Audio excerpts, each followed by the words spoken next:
हर एक रात के पर्दे से दिन निकलता है, हर एक रात के पर्दे से दिन निकलता है, वो लोग कैसे संवर जाएं जो तबाहाल नहीं। आप सभी दोस्तों का इस्तकबाल और खैर मकदम प्रोग्राम गुड मॉर्निंग JNK के एक और ताज़ा शुमारे में हमारी तरफ से प्यार, खुलूस, ताज़ीम और तकरीम भरा सलाम कबूल करें।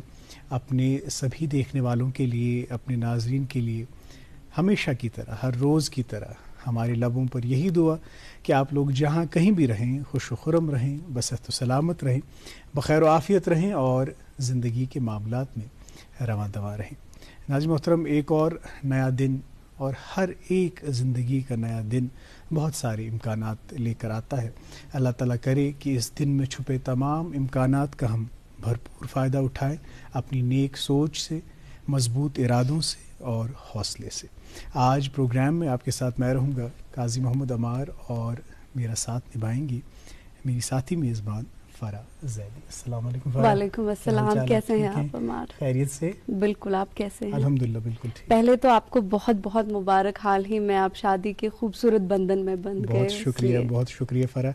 और चूँकि आपने ये ज़िक्र छेड़ ही दिया तो मुझे लगता है उन तमाम नाजरीन का मैं शुक्रिया अदा करना चाहता हूँ जिन्होंने दुआएं दी, जिन्होंने मोहब्बत, खुलूस का मुजाहरा किया और प्यार दिया। फ़रा, होता ये है कि जब इस निकाह के पाकीज़ा रिश्ते में आप बन जाते हैं तो तमाम दोस्त, अहबाब, रिश्तेदार जो है आपको मुबारकबाद देते हैं तो आपको खुशी होती है। लेकिन चूँकि हम इस इतनी दिलचस्प और इतनी इंटरेस्टिंग मॉर्निंग शो का हिस्सा है तो उस वसादत से आपको ऐसे लोग भी मुबारकबाद देते हैं, दुआएं देते हैं जिनसे आप कभी मिले ना हो, जिन्हें शायद आप ना जानते, जिन्हें हम नहीं जानते हैं लेकिन वो हमें जानते हैं, बहुत ही प्यार मोहब्बत से नवाजते हैं। तो ये अल्लाह का ही करम है और मुझे लगता है उन तमाम नाजरीन का मैं शुक्रिया अदा करना चाहता हूँ और हमें फ़ख्र है कि इस गुड मॉर्निंग JNK का हम छोटा सा एक हिस्सा है और उस मुनासबत से जितना प्यार हमें मिलता है, जितनी मोहब्बत हमें मिलती है, अल्लाह ताला का लाख लाख शुक्र और आप सब का शुक्रिया जिन्होंने भी मुझे कॉन्ग्रेचुलेट किया और मुबारकबाद। जी, गुड मॉर्निंग JNK प्रोग्राम सुनने और देखने वाले तमाम नाज़रीन और सामीन को मेरी तरफ से भी प्यार और खुलूस भरा आदाब, अस्सलाम वालेकुम। उम्मीद यही है कि आप सब बखैर आफियत होंगे, बसेहत सलामत होंगे और प्रोग्राम देखने बैठ चुके होंगे। शुरुआत करते हैं अल्लामा इकबाल के चंद अशार से जो खुदी से मुंसलिक हैं और यूँ हैं कि ये पैगाम दे गई है मुझे बाद सुबह गाही, ये पैगाम दे गई है मुझे बाद सुबह गाही कि खुदी के आरिफों का है मकाम बादशाही। तेरी जिंदगी इसी से, तेरी आबरू इसी से, तेरी जिंदगी इसी से, तेरी आबरू इसी से, जो रही खुदी तो शाही, न रही तो रूह सियाही। तू हुमा का है शिकारी अभी इब्तिदा है तेरी, तू हुमा का है शिकारी अभी इब्तिदा है तेरी, नहीं मसलहत से खाली ये जहान मुर्ग माही। तू अरब हो या अजम हो तेरा ला इलाहा इल्ला, तू अरब हो या अजम हो तेरा ला इलाहा इल्ला, लुगते गरीब जब तक तेरा दिल न दे गवाही। वाह, क्या बात। अल्लामा इकबाल के ये चंद अशार थे और उनके कलाम से हम बहुत ज़्यादा इंस्पायर होते हैं। उनके कलाम में खुदी का एक जो तसव्वुर है, बहुत ही कम लोग ऐसे हैं जो उसे समझ पाए हैं और फिर अपनी ज़िंदगी में उस पर अमल किए हैं। और दोस्तों, आगाज़ में आपको इंतज़ार रहता है कि प्रोग्राम की वसादत से आप तक मौसम और ट्रैफिक निज़ाम के हवाले से हम जानकारी पहुंचाते हैं। और जहां तक जम्मू श्रीनगर कौमी शाहराह की बात की जाए तो ट्रैफिक अपडेट ये है कि दोनों अतराफ से छोटी गाड़ियों को चलने की इजाज़त होगी और बड़ी गाड़ियां जो हैं उन्हें उधमपुर से श्रीनगर आने की इजाज़त रहेगी आज। ताहम आप सबसे गुजारिश है कि स्क्रीन पर दिए गए नंबरात पर एक बार राब्ता ज़रूर कायम कीजिएगा अपना सफ़र बांधने से पहले। और साथ ही साथ महकमे मौसमियात की पेशगोई के मुताबिक आज श्रीनगर में दिन का ज़्यादा से ज़्यादा दर्जे हरारत जो है वो 22 डिग्री सेल्सियस के आसपास रहने के इम्कानात हैं और रात का कम से कम दर्जे हरारत 11 डिग्री सेल्सियस के आसपास रिकॉर्ड किया जा सकता है। और मौसम जो है थोड़ा बहुत क्लाउडी रहेगा, दिन भर बादल छाए रहेंगे, तेज़ धूप खिलने के इम्कानात बिल्कुल भी नहीं हैं। और जम्मू की बात की जाए तो बारिशें हो सकती हैं जम्मू सूबे में, और दर्ज हरारत की जहां तक बात है 27 डिग्री सेल्सियस के आसपास जम्मू का दिन का ज़्यादा से ज़्यादा दर्ज हरारत रह सकता है, और रात का कम से कम दर्ज हरारत जो है वो 20 डिग्री सेल्सियस के आसपास रिकॉर्ड किया जा सकता है।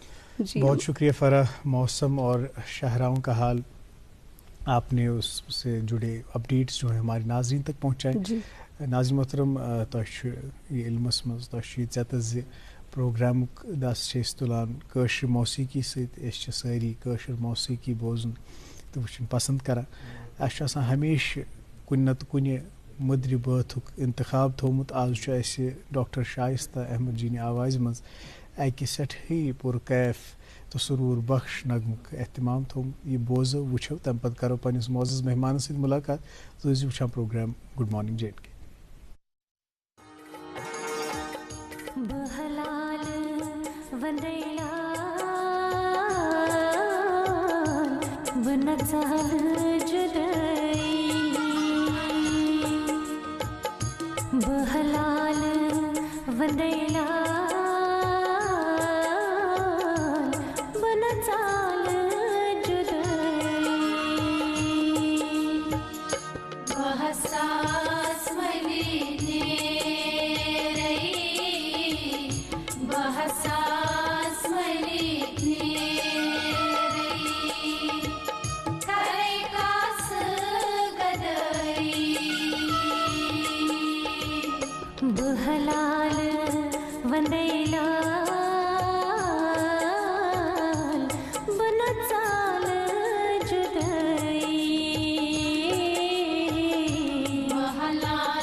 वेलकम बैक नाजरीन, आप देख रहे हैं प्रोग्राम गुड मॉर्निंग JNK और हर बार की तरह प्रोग्राम में आज भी एक इम्पॉर्टेंट गेस्ट है, उनसे आपकी मुलाकात ज़रूर कराएंगे। फ़िलहाल डॉक्टर शाइस्ता की आवाज़ में ये खूबसूरत नगमा कश्मीरी में आपने सुना। और कश्मीरी मौसीकी की दोस्तों अगर बात की जाए तो बहुत से ऐसे म्यूज़िकल इंस्ट्रूमेंट हैं जो यहाँ की शनाख्त करते हैं, ये यहाँ की पहचान है, जिनमें आपने देखा कि मौसीकी में ना सिर्फ वो शख्स होता है कि जो गाता है, बल्कि वो लोग जो साथ निभाते हैं, जैसे संतूर कोई प्ले कर रहा था, रबाब कोई और प्ले कर रहा था, या तबले पे कोई तबला मास्टर जो थे वो थे। तो सब दोस्तों का शुक्रिया अदा करते हैं कि जो भी ये मौसीकी को इस सांचे में ढालते हैं और हम तक पहुंचाते हैं। दोस्तों, मेहमान से आपकी बातचीत और गुफ्तगू ज़रूर कराएंगे, लेकिन यहाँ रुकते हैं एक कमर्शियल ब्रेक के लिए। मेरा गला पूरा UR Jewelers शूब लागान UR Jewelers ये हॉलमार्क सन ब्रांडेड ज्वेलरी लेटेस्ट डिजाइन अलावा गारंटेड बेस्ट कीमतस पर दस्तयाब छे। तशरीफ अनियो UR Jewelers शाह खास कैद कदल सराफ कदल श्रीनगर। मुल्क का नामवर IVF सेंटर वरदान अमृतसर जालंधर में हजारों बे औलाद जोड़ों के घरों में औलाद की खुशी का चिराग जलाने के बाद अब पिछले 2 सालों से वादी कश्मीर में वरदान के डायरेक्टर डॉक्टर वरीश और उनकी डॉक्टरों की टीम की निगरानी में औलाद की खुशी मयसर हुई है। जो सालों से औलाद की खुशी के लिए तरसते थे, तशरीफ लाइए वरदान IVF centre Magar Malbagh Srinagar. For appointment call 9814021991। Welcome back नाज़रीन, प्रोग्राम गुड मॉर्निंग JNK देख रहे हैं आप, जो हर दिन हर सुबह हम आप तक 8 बजे से लेकर 9 बजे तक पहुंचाते हैं। नाज़रीन, ये दौर टेक्नोलॉजी का है। ये अगर हम मेडिकल साइंस की बात करें तो काफ़ी सारी एडवांसमेंट्स हुई। उन मुश्किलात का हल भी हमारे साइंसदान निकाल लाए, हमारे मुहक्किकीन निकाल लाए, जिनका हल हम सोच भी नहीं सकते थे, जो शायद एक ख्वाब था, एक देरीना ख्वाब था। लेकिन आज हम देखते हैं कि उन मुश्किलात को ट्रीट किया जाता है, हल तलाश किया जाता है, और ऐसी मुश्किलात का हल जिस मुश्किल से बहुत सारे घर जो हैं उजड़ जाते थे, अज़दवाजी ज़िंदगी मुतासर हो जाती थी।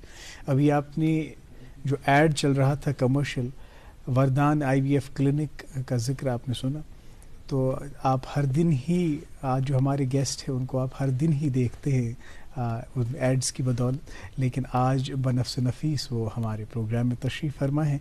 Doctor Varish Kumar, managing director Vardaan IVF centre Magarmal Bagh, Srinagar. तो आपका बहुत बहुत इस्तकबाल sir, welcome to our show and it's an honour to host you today. आपको इस प्रोग्राम में आप गालिबन तीसरी मरतबा तशरीफ़ ला रहे हैं, तो कैसा लग रहा है इस बार? बहुत अच्छा है हमार, क्योंकि इस प्रोग्राम के ज़रिए जितना हम लोग एजुकेट कर सकें, जनरल पब्लिक को अवेयर कर सकें, जितना उनकी प्रॉब्लम्स को डिस्कस कर सकें, उतना ही बेटर है। बिकॉज ये एक ऐसा सब्जेक्ट है जिसमें अभी भी एक अवेयरनेस की ज़रूरत है, एक एजुकेशन की ज़रूरत है। पेशेंट्स जो कपल्स हैं, सोसाइटी जो हमारी है, they are still in some dark notions, hesitance हैं। सो बहुत इस सब्जेक्ट को एड्रेस करने की बहुत ज़रूरत है जी। बहुत सारे पहलू हैं इस सब्जेक्ट के ऊपर, सो दैट कि कपल जो है, जो सोसाइटी है, उनको क्लियर हो कि क्या क्या फैसिलिटीज़ अवेलेबल हैं, किस तरीके की ट्रीटमेंट अवेलेबल है, हम लोग कैसे हेल्प कर सकते हैं ऐसे कपल्स की जिनके घर में संतान नहीं है, औलाद नहीं है, जिनके घर में खुशियाँ नहीं हैं, जिनका परिवार आगे बढ़ने से रुका हुआ है। सो डेफिनेटली एक बहुत ऑस्पिशियस सा ट्रीटमेंट है। पेशेंट्स को भी ये समझना चाहिए, सोसाइटी को ये समझना चाहिए कि बच्चे की जो चाहत है उसको कंप्लीट किया जा सकता है, उसको पाया जा सकता है, बट उसके लिए समझना ज़रूरी है और उसको एक फ़ैसला करना ज़रूरी है कपल को कि उन्हें क्या करना चाहिए, कब करना चाहिए, कैसे करना चाहिए, ताकि उनके घर में खुशियाँ आ सकें। बिल्कुल सही बात। और जब हम ऐसे मौज़ूआत, ऐसे हसास मौज़ूआत की बात करते हैं, तो हम अपनी सोसाइटी में अगर फैमिली में बैठे हों तो इस बारे में डिस्कस नहीं करेंगे, इसको पसे पर्दा रखेंगे। भले ही आप अंदर से सफ़र कर रहे हों, आप एक ट्रॉमेटिक लाइफ गुजार रहे हों, आप में स्ट्रेस हो बहुत ज़्यादा, लेकिन आप किसी में कन्फाइड नहीं करते, किसी में एतमाद नहीं जाहिर करते। आपको लगता है कि शायद मेरी इस मजबूरी का, मेरी इस आजमाइश का लोग मजाक उड़ाए। तो मुझे लगता है बात करने के लिए ही ऐसे प्रोग्राम्स का इनकाद होता है, ताकि नोशन जो है चेंज किया जाए। और let's make it normal, to discuss infertility and also to discuss the ways and means by which these problems can be solved. चूँकि ये प्रॉब्लम बहुत ही संजीदा है, बहुत ही हसास है, तो बहुत ही मौथत रहना होगा हमें अल्फाज का इस्तेमाल करने के लिए। सबसे पहले ये जानना चाहेंगे कि जब आपने शुरुआत की अपने करियर की, तो इस प्रॉब्लम की तरफ आपकी तवज्जो कैसे मबसूल हुई? बेसिकली हमार एक जो चैलेंजिंग प्रॉब्लम थी उस समय, इंटरनेशनल बहुत ज़्यादा स्टडीज़ हुई। नॉर्मली इंडिया में सोसाइटी में ये नोशन था कि सिर्फ फीमेल ही रिस्पॉन्सिबल है। राइट। जब इस तरीके के सवालात होते थे तो हमें लगता था कि वाई फीमेल्स, वाई औरत ही क्यों? सो बहुत सारे ऐसे फैक्टर्स जिसमें मेल भी उतना ही रिस्पॉन्सिबल होता था जितनी की एक फीमेल होती। तो सबसे पहले सोसाइटी से उस नोशन को ख़त्म करने के लिए we took as a step as a team Vardaan कि सबसे पहले हमने ये कदम उठाया कि पेशेंट्स को एजुकेट करना शुरू करें, पेशेंट को ये समझाना शुरू करें, कपल को ये पता होना चाहिए कि वो फीमेल भी रिस्पॉन्सिबल है, अगर है मेल तो मेल भी रिस्पॉन्सिबल हो सकता है जी। खासकर क्योंकि मेल डोमिनेटेड सोसाइटी थी उस समय। I am talking 97-98। राइट। आज 25 साल हो गए मुझे IVF की प्रैक्टिस में आए हुए जी। सो उस समय ऐसे होता था कि मेल डोमिनेटेड सोसाइटी, फीमेल को सप्रेस रखना और वो सब चीज़ें होती थी। तो एक बहुत बड़ा स्टेप था उस समय हम लोगों का कि ये समझाने की सोसाइटी को कोशिश की जाए कि it's not female only, it's a male also. Right. So जब एक मेल और फीमेल की बात होती थी तो फिर क्या रीजंस हो सकते थे उसको डायग्नोज करना, उसको ट्रीट करना, उसके अंदर किस तरीके से एडवांसमेंट लेके आनी, वो सब साइंस ने डेवलप करना शुरू करा एंड बहुत सारी रिसर्च हुई इंटरनेशनली भी और नेशनली भी। सो बहुत सारे ड्रग्स इंट्रोड्यूस हुए, बहुत सारी टेक्निक्स इंट्रोड्यूस हुई, बहुत सारी फैसिलिटीज जो थी वो इनकॉर्पोरेट करी गई। फैसिलिटीज को हम लोगों ने टाइम टू टाइम अपग्रेड करा as per the international standards. So एक बहुत बड़ा स्टेप था उस समय एंड मेरे ख्याल से आज की तारीख में may be more than 25-30,000 couples वरदान से इलाज करा के सक्सेसफुल प्रेगनेंसी अचीव कर सके, क्या बात है। नेशनली भी और इंटरनेशनली भी। जी सो इतनी एजुकेशन चलती चली गई और इतने एडवांसमेंट चलती चली गई कि हमें लगा कि एक सब्जेक्ट जिसको एड्रेस करना चाहिए, और जी। फिर वैली में, कश्मीर में इसकी बहुत ज़्यादा ज़रूरत थी। हमने एक क्लिनिक यहाँ पे भी फिर खोला, जी और वैली में फर्स्ट ट्रिपलेट्स, वैली में फर्स्ट ट्विंस, IVF, वाह वाह। इस तरीके के लोगों ने मतलब ये ट्रीटमेंट करवा के जी बच्चों को जन्म दिया। और मेरे ख्याल से खुशहाल हम जिंदगी लोगों को गुजार रहे हैं। जी। एंड अब क्या है, पिछले 2 साल से हम जब यहाँ पे हमने क्लिनिक स्टार्ट करा तो अवेयरनेस प्रोग्राम राइट हर महीने जिसकी हम लोग, बहुत ज्यादा जरूरत है। सो जी, जी। डिफरेंट जगहों पे, जैसे अभी हमने बारामुल्ला में, अनंतनाग में अपने कंसल्टेशन क्लिनिक्स ऑन किए हैं, जी जी ताकि लोगों को ट्रैवल करने से पहले उनको डोर स्टेप पे पहले ये समझाया जाए जी कि ये फैसिलिटीज़ अवेलेबल हैं, ये ट्रीटमेंट अवेलेबल है, ये कॉस्ट अवेलेबल रिक्वायर्ड है, इसमें इतना फंड्स की ज़रूरत पड़ेगी आप लोगों को। जी कपल को फैसला करना है कि उनको क्या करना है, और उसके बाद उनका ट्रीटमेंट जो है शुरू हो वो जाए। शुरू होता है। और कम से कम टाइम लेते हुए हम लोग कोशिश करते हैं कि उनको कामयाबी मिले, जी उनके घर में खुशियाँ आए। जी सर, चूंकि वरदान जो है ऐसे कपल्स की भरपूर मदद करता है, इनफैक्ट उन्हें जो आपने कहा कि अवेयरनेस भी दी जाती है और कन्विंस भी किया जाता है इस प्रोसीजर, इस टेक्निक के लिए। अब जाहिर सी बात है कि हर कोई कपल जो है दूर दराज इलाक़ात में बहुत से लोग रहते हैं जी, जिन्हें जी। शायद इन टेक्निक्स के बारे में ज़्यादा नहीं पता। मालूमात नहीं Yes. होगी कि किस तरीके से होता है, क्या प्रोसीजर्स हैं, क्या सर्जिकल प्रोसीजर भी इन्वॉल्व है, तो बहुत से ऐसे खदशात होते हैं। तो आपकी जानिब से उनको कन्विंस करने के लिए क्या कुछ किया जाता है? फरा, सबसे पहले पेशेंट को ये एजुकेट करना ज़रूरी है कि उनका डायग्नोज पहले एक होना बहुत ज़रूरी है। राइट ये डिसाइड होना ज़रूरी है कि क्या मेल रिलेटेड इनफर्टिलिटी है या फीमेल रिलेटेड Female इनफर्टिलिटी है, राइट या फिर दोनों के कारण वो कपल सफ़र कर रहा है। ओके ऐसे भी हो सकता है कि फीमेल में प्रॉब्लम हो सकता है मेल में प्रॉब्लम हो जी। सकता है दोनों में ही प्रॉब्लम है और उसके कारण वो इस मुश्किल में आए हैं।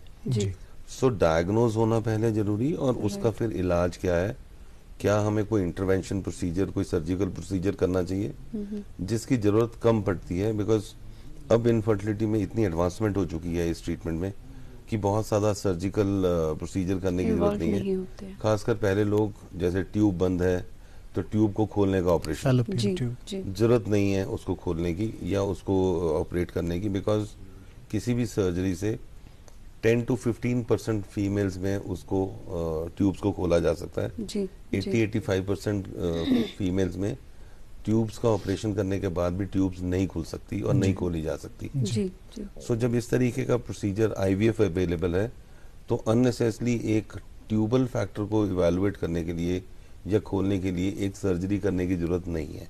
ओके फिर पहले होता था कि लेडीज में फाइब्रॉइड आ गए, रसौली आ गई, उसका ऑपरेशन करने के लिए सर्जरी। बट अब क्योंकि IVF प्रोसीजर है, कुछ एडवांस ड्रग्स हैं, मेडिसिन हैं जिनमें कई बारी उन फाइब्रॉइड्स को निकालने की जरूरत नहीं होती, हम लोग स्ट्रेट IVF प्रोसीजर कर सकते हैं और पेशेंट को एक सर्जरी से बचाया जा सकता है। जी सो इस तरह की बहुत सारी एजुकेशन पेशेंट को चाहिए। पेशेंट को बहुत क्लियरली ये समझना चाहिए कि उनके लिए अच्छा क्या है, उनको अननेसेसरी सर्जिकल प्रोसीजर्स की तरफ नहीं बढ़ना चाहिए, और डॉक्टर्स की एक रिस्पॉन्सिबिलिटी है उनको कि गाइड उनको करें। एजुकेट करें, जी। उनको बिल्कुल। गाइड करें। बिल्कुल जी। सही बात। सो इसमें कोई जल्दबाजी नहीं है पेशेंट को कि नहीं मैंने सर्जरी करा के फिर कोशिश करनी है या मैं वही ड्रग्स दोबारा लूं। जी मेडिसिन लेने की भी एक लिमिटेशन है, मेडिसिन देने की भी एक लिमिटेशन होनी चाहिए। सही जी। बात। सो जब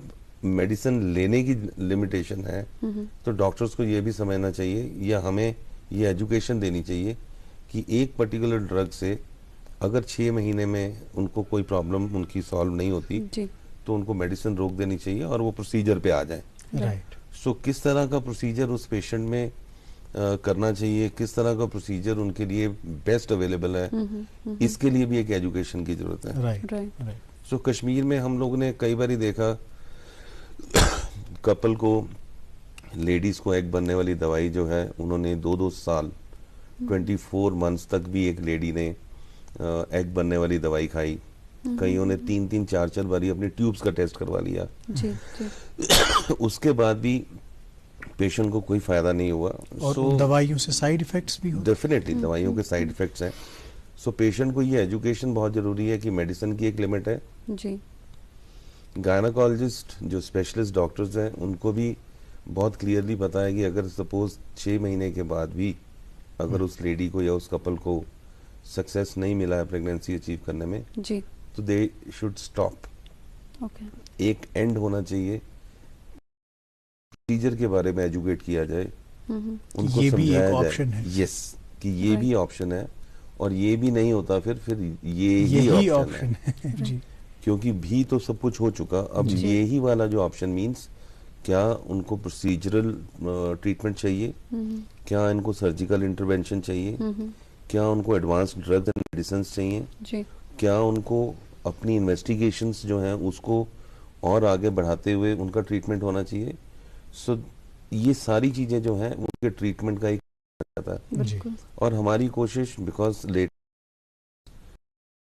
हम लोगों जी। ने इसको एजुकेशन दी, हम लोगों ने अवेयरनेस दी, तो अब कंसेप्ट बहुत क्लियर है कि ये हेल्प कर सकती है। बिकॉज जी। इट इज ऑलमोस्ट 25 साल हम लोग आईवीएफ इस ट्रीटमेंट प्रोसीजर्स में हैं। सो कंसेप्ट्स भी बहुत क्लियर हैं, जी बहुत क्लैरिटी है कि क्या होना चाहिए, सो दैट पेशेंट को खराब करने वाला जो सिस्टम है वो ना हो। जी राइट सही पेशेंट तरह से उनको गाइड किया जाए। एजुकेट करके उनका एक प्रोटोकॉल जिसको कहते हैं कि प्रोसीजरल प्रोटोकॉल, कि उनके लिए बेस्ट प्रोसीजर क्या है जी उसके बारे में उनको जानकारी दी जाए। एंड फिर वो कपल का डिसीजन है, उनके परिवार का डिसीजन है कि क्या वो उस प्रोसीजर को फॉलो करना करना चाहते चाहते हैं भी या हैं। नहीं। लेकिन हम बार बार प्रोसीजर की यहाँ पे बात कर रहे हैं, हम बार बार आईवीएफ की बात कर जी। रहे हैं। बहुत सारे ऐसे भी हमारे देखने वाले होंगे जो शायद पहली बार इस टर्म को सुन रहे होंगे। तो बस उनकी इंफॉर्मेशन के लिए और एक जनरल अवेयरनेस और एजुकेशन के लिए थोड़ा बहुत ओवरव्यू हमें दीजिए। प्रोसीजर आम फहम जबान में होता क्या है? जी देखिए, सबसे पहले जब हम एक बिगनर मींस कोई भी कपल जिसको शादी को 1 साल हो गया हो और जी। प्रेगनेंसी अचीव नहीं हो रही, तो सबसे पहले उसको हम एक इनफर्टिलिटी की कैटेगरी में ले आते हैं। जी right that is the definition of infertility की एक कपल जो 1 साल से प्रेगनेंसी अचीव नहीं कर पा रहा, सब कुछ ठीक होने के बावजूद उनको एक स्पेशलिस्ट को मिल लेना चाहिए। जी इनफर्टिलिटी स्पेशलिस्ट या कोई भी गायनेकोलॉजिस्ट जो कि Gynecologist। इस तरह की ट्रीटमेंट्स को इनिशिएट कर सके। जी सो फीमेल में उनके कुछ बेसिक टेस्ट जिसमें एक हार्मोन का टेस्ट होना जरूरी, एक अल्ट्रासाउंड होना जरूरी है एक लेडी का, ये देखने के लिए कि फाइब्रॉइड्स तो नहीं, जी कोई यूट्रस में एबनॉर्मेलिटी तो नहीं, सही किसी तरीके की कोई इन्फेक्शन तो नहीं, किसी तरीके की कोई सोजिश तो नहीं। जी सो फीमेल में कुछ डायग्नोस्टिक प्रोसीजर्स, फीमेल में कुछ डायग्नोस्टिक टेस्ट, जी ये सब करने के बाद फिर मेल को कि उसके जो स्पर्म है वो नॉर्मल हैं कि नहीं, आपके कश्मीरी में उसको मनी बोला जाता है मेरे ख्याल से, जी तो वो उनके स्पर्म्स ठीक हैं कि नहीं, क्या उनके स्पर्म्स में इतनी ताकत है या मोटिलिटी है या मोबिलिटी है जी कि वो स्पर्म जो है वो एक नॉर्मल प्रेगनेंसी अचीव करने के लिए सफिशिएंट है। ओके अगर ये सब चीजें मेल में नॉर्मल है तो फिर बेसिकली लेडी की ट्यूब्स का टेस्ट राइट कि क्या उनकी फैलोपियन ट्यूब्स काम कर रही हैं, खुली हुई हैं, और उनको टाइम पे एग बन रहा है, एग बनने के बाद वो टाइम पे रिलीज हो रहा है, ये सारी चीजें जो हैं इनको हम डायग्नोस्टिक Examine टूल्स बोलते हैं। जी कि ये डायग्नोसिस अगर एक लेडी में और एक मेल में, औरत और आदमी के, ये अगर डायग्नोसिस कंप्लीट हो जाए तो उनको फिर कुछ मेडिसिन दी जा सकती हैं जो फर्टिलिटी एनहांसिंग ड्रग्स हैं। ओके सो उन लेडीज में, उन मेल्स में जिनमें कहीं पे भी कोई अगर सपोज हम कहते हैं कि उनमें कमी है, तो fertility enhancing drugs, fertility enhancing medicines उनको दी जा सकती हैं ताकि उनके चांसेस नेचुरल प्रेगनेंसी होने के बेटर हो बढ़ जाए। जाए। बढ़ जाए जी सो उसकी भी एक लिमिटेशन है, बट हम नॉर्मली ये देखते हैं कि जब हम फर्टिलिटी एनहांसिंग ड्रग्स देते हैं पेशेंट्स को, मेडिसिन देते हैं, कपल्स नॉर्मली 3 से 6 महीने में प्रेगनेंसी अचीव करने में कर लेते हैं। कामयाब हो जाते हैं। जी जी so almost 50 to 60% patients medicine के साथ ट्रीट किए जा सकते हैं। ओके अगर कुछ कपल्स जिनमें प्रेगनेंसी नहीं हो पाती या उनमें कोई एबनॉर्मैलिटी है कि लेडी की ट्यूब्स खराब हैं, उसके यूट्रस में कोई एबनॉर्मैलिटी है, हस्बैंड के स्पर्म्स में कमी है, या हस्बैंड के स्पर्म्स नील हैं, या हस्बैंड के स्पर्म्स में किसी तरीके का, सो उनके लिए अगर नेचुरल जो है वो एडवाइजेबल, या उनको ड्रग से नहीं हो सकता, उनको फिर लेटेस्ट एडवांसमेंट टेक्निक्स के साथ प्रेगनेंसी अचीव करने के लिए हम मदद कर सकते हैं, ताकि उनको जल्दी से जल्दी इस प्रॉब्लम से बाहर निकाला जाए, तो इस प्रॉब्लम छुटकारा पा सकें। बिल्कुल सही। अब चूंकि ये लेटेस्ट एडवांसमेंट टेक्निक्स में आता है, जो आईवीएफ की टेक्निक है, इसके बारे में हम और जानेंगे, लेकिन आप जानते हैं कि हमारी इस ब्रेकफास्ट शो का मामूल है कि अखबार की सुर्खियां भी हम अपने नाज़रीन तक पहुंचाते हैं। नाज़रीन मोहतरम, एक छोटे से वक्फे के लिए रुकेंगे, वक्फे के उस पार अखबार की सुर्खियां, और इस निहायत ही संजीदा और हसास मौजू पे और गुफ्तगू करेंगे। आप बने रहिए हमारे साथ, देखते रहिए program good morning JNK. Hallmark jewellery की वाहिद ज्वेलरी दुकान UR jewellers. Hallmark branded jewellery, उम्दा डिजाइनिंग और गारंटेड बेस्ट प्राइस। तो याद रखिए, UR jewellers, Shahri Khas, Nalema road, Kazi Kadal, Saraf Kadal, Srinagar. मुल्क का नामवर IVF सेंटर वरदान अमृतसर जालंधर में हजारों बे औलाद जोड़ों के घरों में औलाद की खुशी का चिराग जलाने के बाद अब पिछले 2 सालों से वादी कश्मीर में वरदान के डायरेक्टर डॉक्टर वरीश और उनकी डॉक्टरों की टीम की निगरानी में औलाद की खुशी मयसर हुई है। जो सालों से औलाद की खुशी के लिए तरसते थे, तशरीफ लाइए वरदान IVF centre, Magar Malbagh, Srinagar. For appointment call 9814021991। क्या आप शुगर, कोलेस्ट्रॉल और कब्ज से परेशान हैं? आपकी ये परेशानी दूर करने के लिए वेदांत हर्बल लेकर आया है DC-99 प्रीमियम आयुर्वेदिक जूस। अपने और परिवार की सेहत की भरपूर हिफाजत के लिए खासकर डायबिटिक पेशेंट्स इस्तेमाल करें वेदांत का DC-99 जूस। ये जड़ से रोग मिटाए और आपकी शुगर लेवल को हर वक्त कंट्रोल में रखेगा। वेदांत DC-99 जूस बादी के हर यूनानी स्टोर पे दस्तयाब है। For trade inquiry call on 7006949946। आराइश और नजाकत सब इनकी विरासत में भरे हुए हैं। एतमाद और खालिसपन इनके हर नक्श में है। खूबसूरती आपकी जेवर एजाज ज्वेलर्स के आपके हर खुशी के मौके को बनाए खास। आज ही आए और भारी डिस्काउंट्स पाएं हॉलमार्क गोल्ड ज्वेलरी पे end of the season sale में। Ejaz jewellers, GR shopping centre, Kaid Kadal, Nalema road, Srinagar. Welcome back नाजरीन, आप देख रहे हैं प्रोग्राम गुड मॉर्निंग जे.एन.के और आज हमारी बातचीत हो रही है IVF टेक्निक्स और इससे जुड़े मौज़ूआत पर। और हमारे साथ प्रोग्राम में जो गेस्ट हैं डॉक्टर वरीश कुमार, जो कि मैनेजिंग डायरेक्टर हैं वरदान IVF सेंटर मगर मलबाग के। उनसे गुफ्तगू जारी रखेंगे। फिलहाल वक्त हो चला है कि अखबारात की सुर्खियाँ आप तक पहुँचाई जाएँ, और मेरे पास एक अंग्रेज़ी रोज़नामा है जिसकी शह सुर्खी आप तक पहुँचाते हैं। LG invites industry captains as partners in Jammu and Kashmir's growth journey, says Jammu and Kashmir's scenic places have potential to boost heli tourism. Urdu रोज़नामा नाजरीन मेरे पास भी, और इसमें ये खबर शाया हुई है, वादी में मंकी पॉक्स वायरस की मुमकिन दस्तक, उड़ी के दूर उफ्तादा इलाक़े में कई मुश्तबा मामलात, 8 अफराद के नमूने हासिल, 2 तशखीस के लिए स्किम्स रवाना, मुश्तबा मरीज क्वारंटीन में। जी। एक उर्दू रोजनामे में ये खबर शाया हुई है कि CD अस्पताल में OPD के लिए ऑनलाइन रजिस्ट्रेशन का आगाज, उम्र रसीदा मरीजों और सिस्टम से नाआशिना अफराद को मुश्किलें। उर्दू रोजनामे से 2 सुर्खियाँ आप तक पहुँचाएंगे।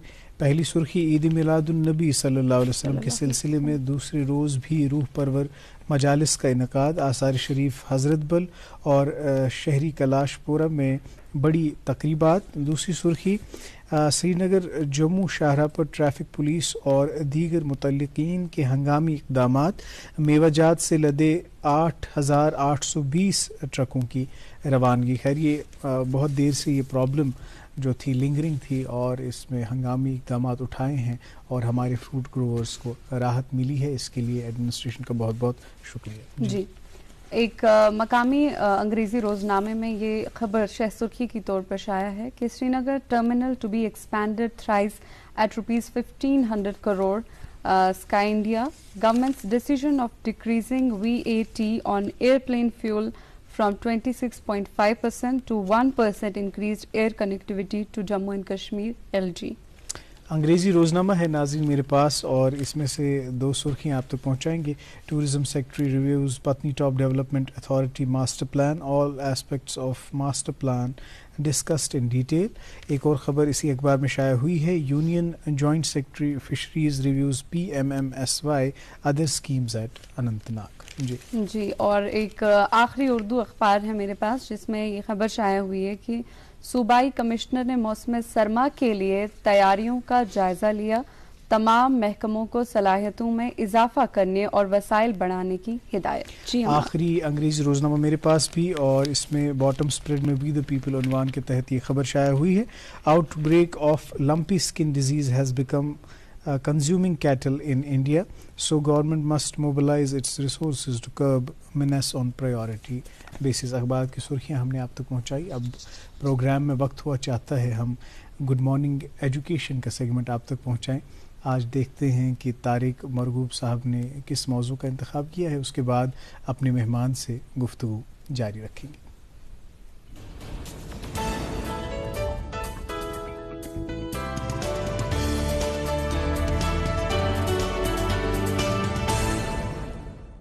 गुड मॉर्निंग, अस्सलाम वालेकुम, आदाब। आज बात करेंगे हम सब्र की, पेशेंस की। अब ये पेशेंस, देखिए हालात हमारे साथ कैसे भी हो जाएं, वो गुस्सा तो लाजमी आना है। ये गुस्सा हो सकता है इंटरनली आ जाए या हम एक्सप्रेस करें। ये गुस्से पे कंट्रोल करना या हमारे इमोशंस पे कंट्रोल करना। सो जो EQ है वो सबसे ज़्यादा ज़रूरी फैक्टर एक है, बिसाइज क्रिएटिविटी के साथ साथ या बाकी चीज़ academic qualification, it is EQ, emotional growth. 1942 में सैनफोर्ड यूनिवर्सिटी में डॉक्टर वर्कले ने एक रिसर्च किया, 600 बच्चों पे उन्होंने देख लिया कि बच्चों को वो उन्होंने, आपने सुना होगा मार्शमैलो एक्सपेरिमेंट एक हुआ, बच्चों के सामने एक मार्शमैलो मीन्स एक आइसक्रीम टाइप की उनके सामने रखी गई, छोटे बच्चों के सामने। वो वीडियो बच्चों को दिखाई जा सकती है बाद में, उनको दिखाई, उनको कहा कि बेटा आपके पास ये प्लेट में रखी हुई है और वहाँ CCTV कैमराज लगे हुए थे। उनको कहा बेटा अगर आपने नहीं खाया 10 मिनट तक ये, हम आपको दूसरी दे देंगे, मतलब 2 मिलेंगी आपको। तो वो बाहर चले गए, फिर वो देखते रहे कि बच्चे, एंड आप देखेंगे तो you will enjoy that, on YouTube पे है वो बच्चे, कभी कोई चाट रहा है, कोई उसको थोड़ा सा लेके क्लिप पे ले रहा है, कोई देख रहा है। 10 में से करीब 5 बच्चे ऐसे हैं जो सिर्फ बहुत रेजिस्ट कर रहे हैं और वो फीलिंग्स उनके चेहरे पे देख रहे हैं कि, और उसमें देखा गया है जो 20 में से 5 बच्चे जो थे वो आज अमेरिका में, ये 70s में हुआ था, वो फिर टॉप CEOs रैंक तक आ गए, और जो बाकी हैं वो आम जिंदगी जी रहे थे। और लेकिन ये 5, मगर ये बच्चों में कराया जा सकता है, ये पेशेंस बढ़ाई जा सकते हैं, बच्चों को दिखाया जा सकता है कैसे। वो आज एक स्कूल में वर्कशॉप कर लीजिएगा, चलिए यूँ ट्रॉफी रखिएगा, एक क्लियर एक रखिएगा बच्चों के सामने, उनको कहिएगा कि अगर आपने 10 मिनट तक नहीं खाया हम एक और देंगे, रिवॉर्ड दे दीजिएगा। ये बच्चों में कैसे होगा, उस वक्त कोई बच्चा नहीं खाएगा, दूसरा कहेगा मैंने टेस्ट कर लिया। जिसको आप देंगे अगली बार फिर बच्चों को वो कराइएगा। जब वो बार बार कराएंगे तो दे विल थिंक कि नहीं, उनमें आदत आ जाएगी। देखिए अगर हम, आजकल दुनिया इतनी फास्ट हो गई है, हमें इंस्टेंट ग्रेटिफिकेशन चाहिए। अब हम दुकान पे जाने की जहमत भी नहीं करते, हम इमीडिएटली, मुझे इवन मकान तक OLX पे जाके लोग खरीदते हैं, वरना अमेजॉन, फ्लिपकार्ट, अभी चाहिए इंस्टेंट। और आप देखिएगा जब मैं कई कॉरपोरेट सेक्टर्स में जाते हैं, उनसे बात करते हैं, तो वहाँ पे वो जो भी नए नौजवान जॉब में गए होते हैं वो कहते हैं सर कुछ मज़ा नहीं आ रहा 4 महीने बाद। पहले तो बड़े एक्साइटेड होते हैं, वो कहते हैं हमारा कुछ इम्पैक्ट नहीं पड़ा। ये सिखाया जा सकता है, इम्पैक्ट इमीडिएट नहीं पड़ेगा। हर चीज़ के लिए जेस्टेशन पीरियड चाहिए। If you have to prove yourself, अपना एफर्ट्स 100% दे दीजिए। अगर गुलाब में ऐसा नहीं है, सेब का पेड़ मैंने अभी बोया बीज और अभी मैं चाहूँगा उसमें से टच करके उसमें फूल आके मेवा आना चाहिए। सो ये जो रिलेशन बिल्डिंग है ये बच्चों को सिखाया जा सकता है। बेटा इट नीड्स पेशेंस, ये लव, इसके लिए पेशेंस चाहिए, फ्रूट्स लेने के लिए पेशेंस चाहिए। ये पेशेंस बच्चों में इनकलकेट की जा सकती है थ्रू वर्कशॉप्स। अगर इस workshops ISPD, intellectual, social and personality development workshops अगर स्कूल में बच्चों के साथ कराए जाए, बार बार रेगुलर इंटरवल्स पे कराए जाए, यू विल सी बच्चे विल ट्रांसफॉर्म, उनमें वो पेशेंस का जब बढ़ जाएगा, ये हो सकता है। और आज अगर आप देखें कई स्कूल्स में वर्ल्ड वाइड ऐसी चीज़ें हो रही हैं, यहाँ भी कर सकते हैं और हमारे बच्चे भी आगे फ्लरिश कर सकते हैं, उनमें वो पेशेंस आएगा। ये तो बड़ों को भी ज़रूरत है कि अपने अंदर वो थोड़ा सा गुस्सा आ जाए तो उस गुस्से पे को कैसे पानी पीजिएगा, थोड़ा वॉक कीजिएगा। बड़ों के लिए तो अलग चीज़ें हैं, लेकिन बच्चों के लिए मैं बताऊं, या डीप ब्रीदिंग, अगर कोई कभी गुस्सा दिलाए तो क्या करना चाहिए, वो चीज़ें कराई जा सकती हैं स्कूल में। तो आज आप देखते रहिए गुड मॉर्निंग JNK और मुझे दे दीजिए इजाज़त, क्योंकि अगले वाले सेगमेंट्स में हम बात करेंगे, बाकी हम arithmetic skills, memorising skills, cognitive skills, उन पे बात होगी आगे। तो मुझे दे दीजिए इजाज़त।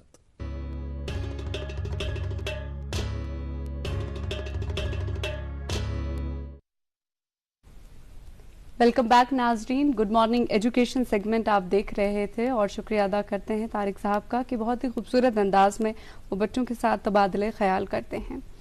आज के हमारे मेहमान जो हैं प्रोग्राम में डॉक्टर वरीश कुमार, उनसे सिलसिले कलाम जारी रखेंगे। और सर, आप हम बात कर रहे थे IVF टेक्निक के हवाले से, आप इसकी वजाहत कर रहे थे। ये भी बताइएगा कि कब जो है एक कपल को IVF ये जो टेक्निक है इससे इस्तेफादा हासिल करना चाहिए, कब वो ये डिसाइड कर लें? फराज, सबसे पहले जब हम कन्वेंशनल मेडिसिन्स या फर्टिलिटी एनहांसिंग ड्रग्स, जिनको अकॉर्डिंग टू साइंस 3 से 6 महीने में इस्तेमाल करने के बाद अगर कोई कपल प्रेगनेंसी अचीव नहीं कर पाता, बेशक उसकी ट्यूब्स खुली हैं, हार्मोन्स नॉर्मल हैं, हस्बैंड के स्पर्म्स में कमी है या नहीं है, या उनके यूट्रस में किसी तरीके की कोई एबनॉर्मेलिटी भी नहीं है जी। सारा कुछ ठीक होने के बाद अगर कोई कपल प्रेगनेंसी अचीव नहीं कर पा रहा, ये एक फैक्टर है जहाँ पे सब कुछ ठीक है, तो IVF पे जाना चाहिए, क्योंकि वो अनएक्सप्लेन इनफर्टिलिटी जिसका साइंस के पास कोई रीजन नहीं है, it is called unexplained infertility, जिसको एक्सप्लेन नहीं किया गया या नहीं किया जा सकता, कोई जाहिर वजह नहीं। और जो फर्टिलिटी एनहांसिंग ड्रग्स देने के बाद भी उस अनएक्सप्लेन्ड को एक्सप्लेन नहीं हो सका, मींस जवाब नहीं आया, मींस प्रेगनेंसी नहीं आई, तो पेशेंट को IVF प्रोसीजर के ऊपर चले जाना चाहिए। उसके बाद फिर एबनॉर्मेलिटीज की बात आती है कि हार्मोन्स ठीक नहीं हो रहे या हार्मोन्स ठीक नहीं है, हस्बैंड के स्पर्म्स जो हैं उसमें कहीं कमी है, उनका जो लाइफस्टाइल है उसके कारण उनमें इन्फेक्शन, कुछ ऐसी मेडिकेशंस जो वो ऑलरेडी ले चुके हैं और उसकी लिमिट ख़त्म हो गई, उन पेशेंट्स में फिर IVF जो है एक बहुत जिसको कहते हैं कामयाब प्रोसीजर है। जी जी। IVF में किसी भी पेशेंट को जाने से पहले ये समझना है कि उनको हर तरह की मेडिसिन के बाद भी अगर फ़र्क नहीं पड़ा है तो IVF ही एक ऐसा प्रोसीजर रह जाता है जिसमें उनको कामयाब होने के चांसेस जो हैं वो बेटर हो जाते हैं। आपने कामयाब प्रोसीजर का ये जो टर्म है ये कॉइन किया आपने, सक्सेस रेट की अगर हम बात करें तो कितना सक्सेसफुल है, और क्या इसमें कोई एज बार है जिसमें ज़्यादा सक्सेस रेट्स पाई जाती? सबसे बड़ी हमारी ये बात समझनी है कि IVF मीन्स हर क्लिनिक का एक प्रेगनेंसी रेट है, सक्सेस रेट है। कुछ क्लिनिक्स हैं जिनमें IVF के जैसे वो शुरू हुए तो उनको पेशेंट को ये समझाते हैं कि हमारे यहाँ पे जो क्लिनिकल प्रेगनेंसी रेट है that is not more than 40 to 50%। कई जगहों पे वो प्रेगनेंसी रेट 30 to 40% है because of various reasons. Right. वरदान बेसिकली पिछले इतने सालों से IVF पे काम कर रहा है। हम लोगों का पहले प्रेगनेंसी रेट 30 to 40% होता था, आज से 10 साल पहले की बात कर रहा हूँ मैं। जैसे जैसे एडवांसमेंट आई, जैसे जैसे टेक्निक्स और एडवांस होती चली गई, मेडिसिन बेटर होनी शुरू हो गई, आज की तारीख में हम लोग बहुत गर्व के साथ कह सकते हैं कि वरदान में जो प्रेगनेंसी रेट है वो 70 to 80% है। अब 70 to 80% प्रेगनेंसी रेट का मतलब ये नहीं है कि जिन पेशेंट्स को प्रेगनेंसी नहीं हुई उनमें कोई खराबी थी या कमी थी या किसी तरीके की कोई एबनॉर्मेलिटी थी। एक प्रेगनेंसी रेट 70 to 80% का है। 20-30% पेशेंट अगर फेल होते हैं तो उनको दूसरा अटेम्प्ट कर लेना चाहिए, और ये नहीं है कि दूसरे अटेम्प्ट में कुछ अलग तरह की कोई फैसिलिटीज ऐड हो जाएंगी। IVF का एक अपना फेलियर है, अपना एक सक्सेस है। आपने बात की उम्र की, लेडी का यूट्रस जब तक नॉर्मल है, पीरियड्स नॉर्मल आते हैं या उनके पीरियड्स ले आए जाते हैं मेडिसिन से, जब तक लेडी का यूट्रस नॉर्मल है एज फैक्टर कोई फैक्टर नहीं है।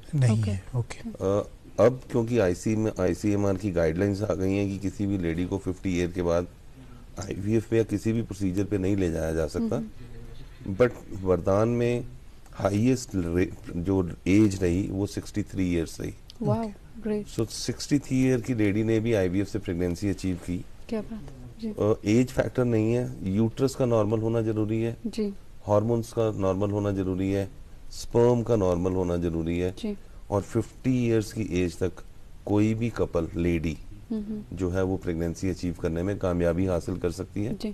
सो इसमें कहीं पे भी किसी को ये कि नहीं मुझे अब एज हो गई है तो बच्चा नहीं हो सकता, ऐसा नहीं है। साइंस डेफिनेटली उनकी हेल्प कर सकती है। सेल्फ उनको इतना कॉन्फिडेंस होना चाहिए कि अगर वो मेडिकली फिट है, हार्मोन वाइज फिट है, यूट्रस वाइज नॉर्मल है, उनमें स्पर्म नॉर्मल है, तो उनको कोशिश जरूर करनी चाहिए।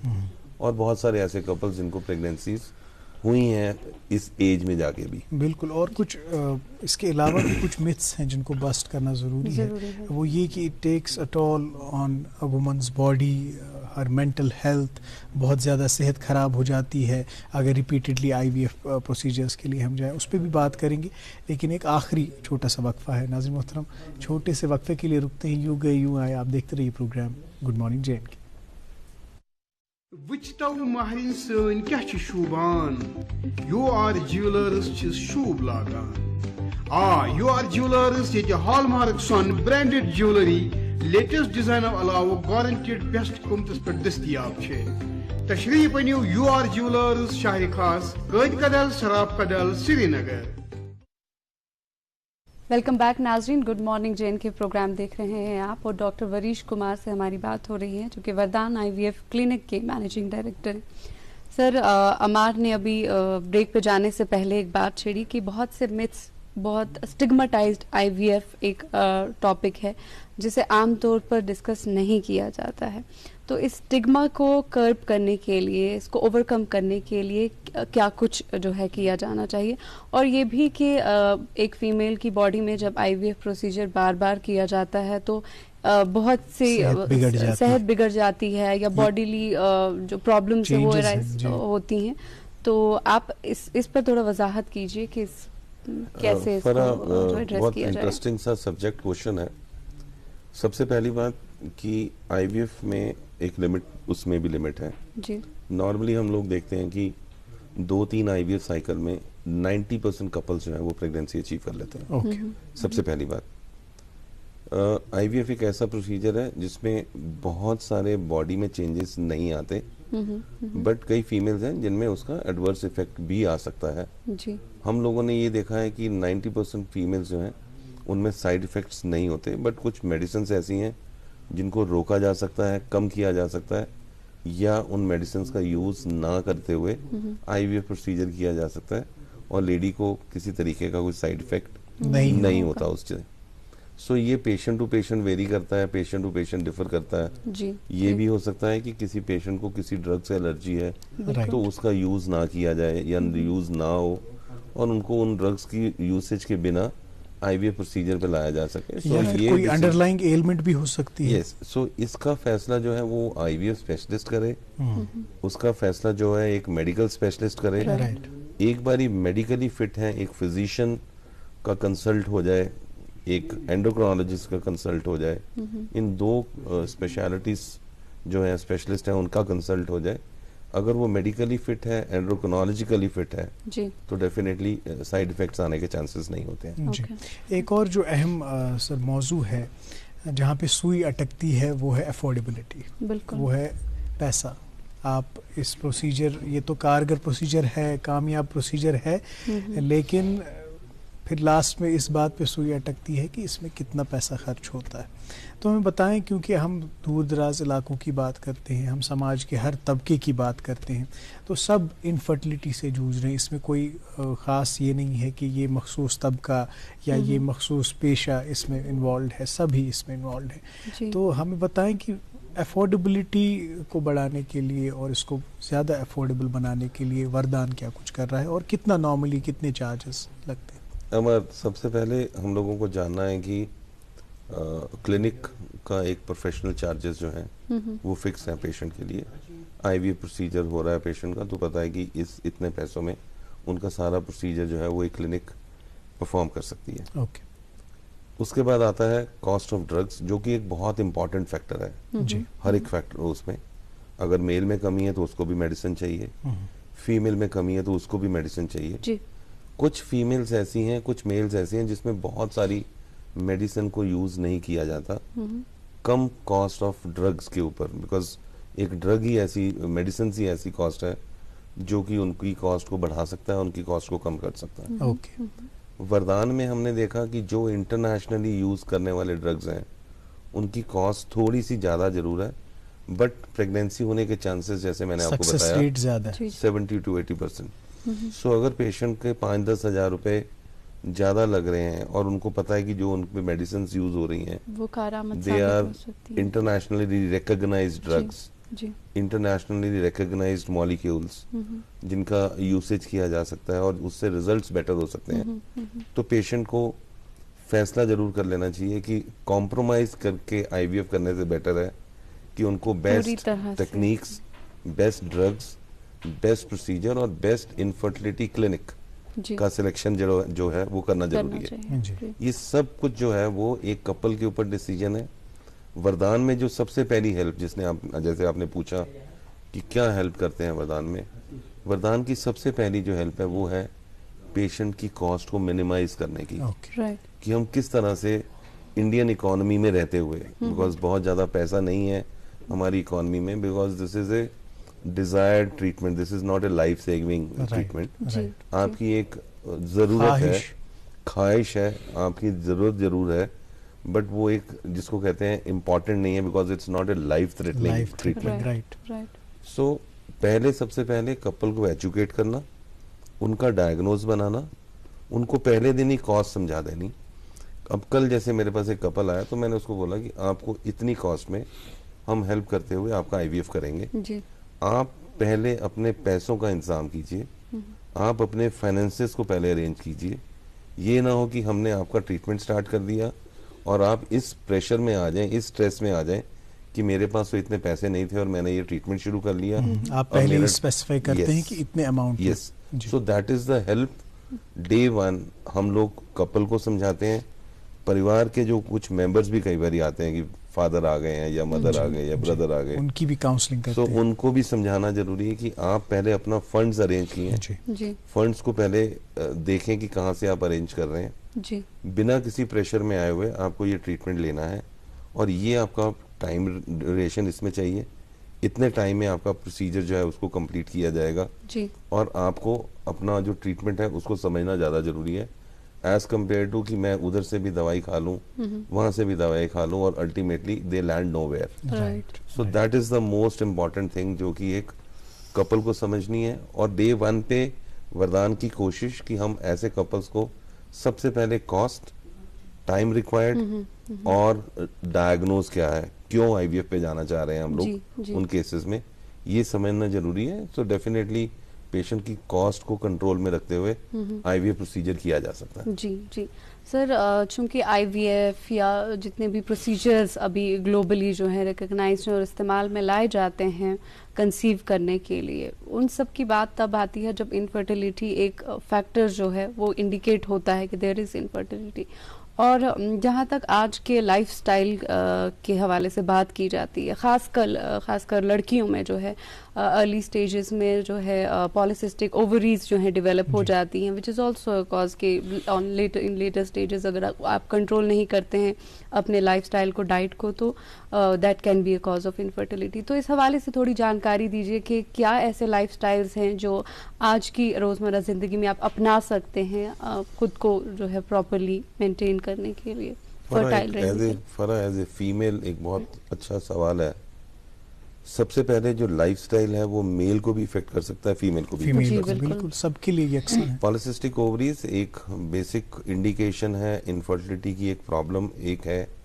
पॉलिसिस्टिक ओवरीज उन पेशेंट्स में जिनमें हिस्ट्री फैमिली में डायबिटीज की हो या एबनॉर्मल जो डाइट जी। उसके कारण, या हार्मोन्स नॉर्मल ना हो उसके कारण। सो पॉलिसिस्टिक ओवरीज में हमने देखा है कि अगर पेशेंट्स की डाइट कंट्रोल मींस कार्बोहाइड्रेट्स कम हो जाएं, शुगर इनटेक कम हो जाए, जिनमें ज़्यादा शुगर लेवल्स हैं, जैसे आलू हो गए, चावल हो गए जी, हमारी ब्रेड्स हो गई, इन चीज़ों की अगर इस्तेमाल वो कम करते हैं तो पॉलिसिस्टिक ओवरीज को क्योर किया जा सकता है, मेडिकली भी ट्रीट किया जा सकता है, डाइट से भी कंट्रोल कर सकते हैं, एंड सबसे बड़ी बात फिजिकल एक्सरसाइज। राइट। जब आप पॉलिसिस्टिक ओवरीज की बात करते हैं तो फिजिकल एक्सरसाइज होनी बहुत ज़रूरी, जो कार्बोहाइड्रेट्स हैं उनको कम करना जरूरी, को कम करना बहुत जरूरी।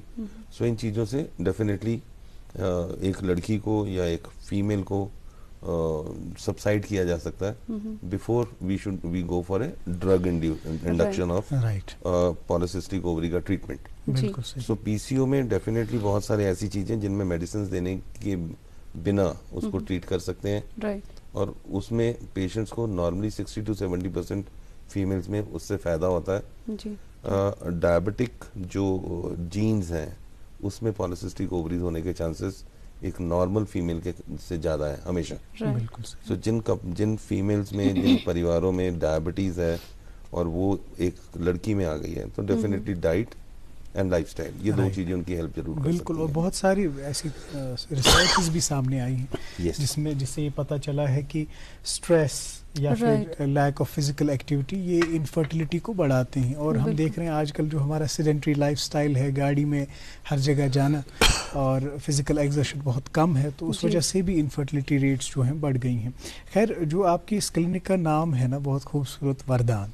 जी। तो जब अल्लाह ताला किसी बे औलाद जोड़े को इस नेमत से नवाजता है और उसमें आपको ज़रिया बनाता है और आपकी क्लिनिक की वजह से ये सब होता है, तो वो जोड़े जब आपके पास आते हैं, वो कपल्स जब आपके पास आते हैं, तो किस तरह का एक्सपीरियंस होता है? आप ऐसे समझें कि हर कपल जिसके घर में औलाद आई वरदान के कारण, जी, हमें ऐसे लगता है कि हमारा एक नया जन्म हुआ। क्या जी। जी। डेफिनेटली ऐसी फीलिंग आती है कि जैसे कपल को तो एक नई जिंदगी मिली है, हमारे को एक नई जान मिल आपको गई। भी खुशी मिलती है So, और एक सेटिस्फैक्शन एक मिलती है। yes, तो कोई भी कपल जिसके घर में औलाद आती है, स्पेशली वरदान की एफर्ट से और उनकी एफर्ट से, जी। जी। तो डेफिनेटली एक नई जिंदगी का एहसास तो होता है, और हर जन्म के साथ एक नई जिंदगी का एहसास। अभी लेटेस्ट कारगिल से एक lady, she was more than 50 साल की उम्र होगी उसकी, जी। जी। एंड हस्बैंड भी ऑलमोस्ट 60 का होगा। एक फीमेल को अभी उन्होंने बर्थ दिया है ऑलमोस्ट 1-1.5 महीना पहले, माशाल्लाह। And you will not believe कि कारगिल से कम 200 ऐसे कपल आए होंगे श्रीनगर क्लिनिक में सिर्फ थैंक यू करने के लिए। वाह, जी, क्या वाह। बात। और उसके बाद कम से कम 15 से 20 ऐसे कपल्स आए जिनको बच्चा नहीं था, जी। और उन्होंने अपना ट्रीटमेंट ब्लाइंडली इनिशिएट करने की बात करी। सो उनमें एजुकेशन लाना, पेशेंट क्योंकि ये कारगिल से था, उसके घर में बर्थ हुआ बेबी का, उनको पता था कि किस तरह का एक्सपेंस उसमें इन्वॉल्व था, राइट। किस तरीके की ट्रीटमेंट इन्वॉल्व थी, किस तरीके की उनको एजुकेशन हमने उनको जैसे इन्वॉल्व करी, बिकॉज लैंग्वेज प्रॉब्लम थी। तो वो श्रीनगर से एक इंटरप्रेटर लेके आते थे पहले, जी, कि वो उसको हिंदी समझा, पहले हम हिंदी में समझाते थे वो फिर या कश्मीरी में उनको समझाते थे, फिर वो उनको वहाँ की लैंग्वेज में समझाते थे। जी, तो जी। ये सब चीजें जो है हम काफी लोगों को बहुत तसल्ली encourage बख्श करती है, हैं। बिल्कुल, बहुत ही यकीनन। सेटिस्फाइंग है ये सब चीज़ें। और हमारी तो अल्लाह ताला से यही दुआ रहेगी कि ये जो क्लिनिक है इसकी चेन जो है और मज़ीद आगे बढ़ती जाए, बिल्कुल। और ये जो बे औलाद जोड़े हैं, अल्लाह ताला इन्हें भी औलाद की नेमत से नवाजे। आपका आमीन। बहुत बहुत शुक्रिया, आपने बहुत हमें भी अवेयर किया और एजुकेट किया, और हमारे नाजरीन ने भी काफ़ी इस्तिफादा किया इस गुफ्तगू से। आपका बहुत बहुत शुक्रिया। Thanks a thank you lot. For sparing time thank for you our अमर, शो। थैंक यू फरा। नाज़रीन मोहतरम, आपका भी बहुत बहुत शुक्रिया। इस 1 घंटा आप हमारे साथ बने रहें। अभी मुझे और फरा को प्रोग्राम कंक्लूड करने की इजाज़त दीजिए। कल फिर हाजिर होंगे इसी प्रोग्राम में, किसी नए मौजू पे बात होगी, किसी नए मेहमान से बात होगी। तब तक आप हमारी दीगर नशरियात का लुत्फ़ लीजिए। बिलखुसूस इस प्रोग्राम को प्यार और मोहब्बत से नवाजते रहिए, जिसका नाम है गुड मॉर्निंग JNK।